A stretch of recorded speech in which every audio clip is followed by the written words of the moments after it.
Hey, entrepreneurs of faith, welcome back to where we are discussing about a wealth building system. And today I want to focus on the knowing part, the knowing. You have to know more about money, know more about finances. But as I was getting started, I was thinking about, have you tuned into that station called WIIFM? Do you know what that is? What's in it for me? Well, I'm hoping that you're tuning in so that you can know that what I'm about to say is going to be so good for you. Because you need to know. And when you know truth, it will set you free. I had to say that a little bit of spicy thing because you'll probably say, okay, come with it. This is going to be some really exciting stuff, right? Yes, I'm going to give you the definitions of some terms financially. But wait a minute, remember, this is the right station, WIIFM. What's in it for you is something good. Do you know what an asset is? You know what an asset is? People talking about assets, so sometimes you go, oh yeah, I know what an asset is. I have a definition. It says items of value that bring to a business or individual something. An asset. Now, I know you can probably Google it and you can get a textbook definition, that kind of thing, but I'm going to make a comment about asset because along my awareness, I remembered kind of practically, maybe you want to do it with me, an asset. You see my hand? An asset is something that puts money in your pocket. Oh, let me get in my pocket. In your pocket. In your pocket. That's what an asset is. That's the street definition. That's the practical kind of thing. If you have an asset, it's something valuable where it's going to put money in your pocket. Now, I'm saying that because we're talking about the context of building wealth. I know that you can go to a standard thing and they say, well, we can look at the statement, balance sheet, or we can look at these kind of things, and an asset's going to be, just like, my house.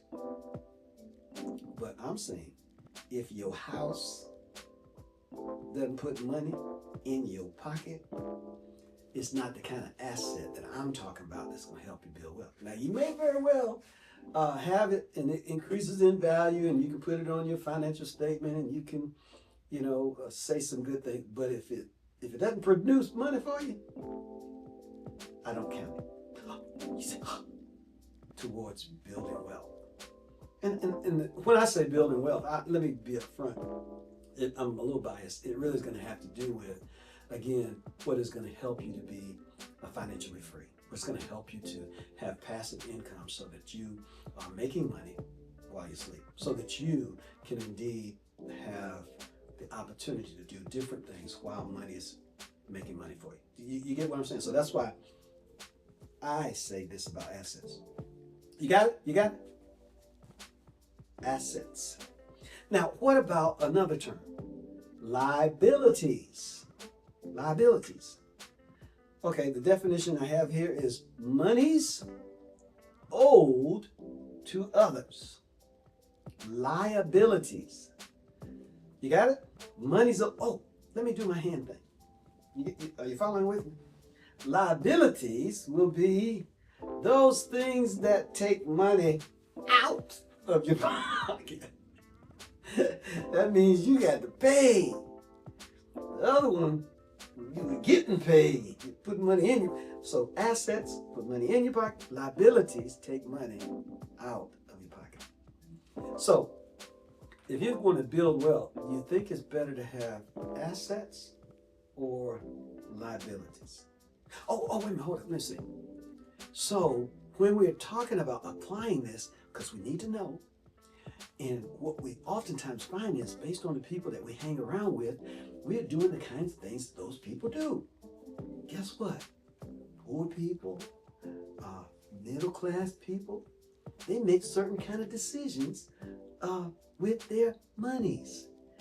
They learn how to, make money and stuff like that. But what they know is, I'm going to go out and I'm going to buy this and I'm going to buy that. And all of these things oftentimes are taking money out of their pocket.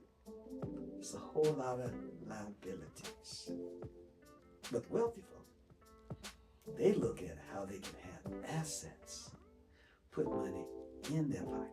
As a matter of fact, I was talking to somebody the other day, and in a practical kind of situation, it's like, well, if I get a lump sum of money that's coming in, that kind of thing, what should I do with it? I'm just going to go tell you the truth. Again, it's my opinion and that kind of thing. And they say, well, I'm thinking about just, taking that money and paying off my house, or, taking a lump sum and put my mortgage payment down. I said, well, what's the interest rate? He said, well, it's about 3.5 on your mortgage payment.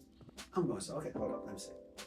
I know there's some things you want to do, and you're saying you're going to take this money and put it to get rid of 3% interest on your mortgage where you're staying in your house. You say, yeah, because of course, it's going to make them feel good. That's a goal, One day have this mortgage paid off. And I ain't going to tell you a whole lot of the other stuff I said, but one of the things I said, well, you might want to consider that if you can put that money in a high interest account that get more than 3.5, guess what?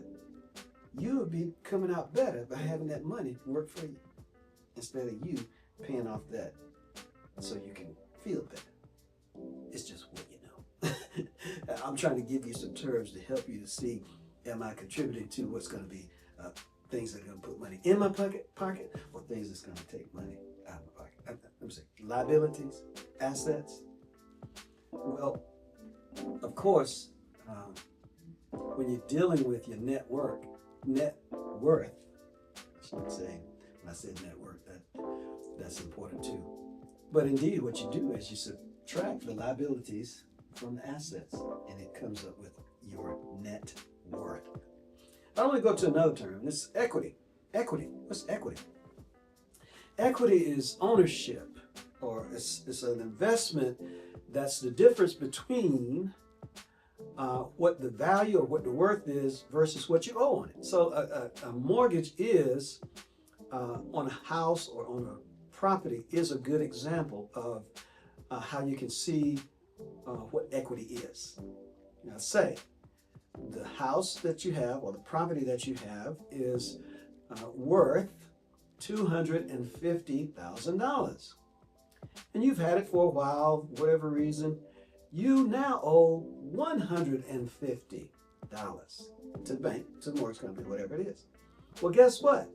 That means you have how much in equity? You got it? Yes, $100,000.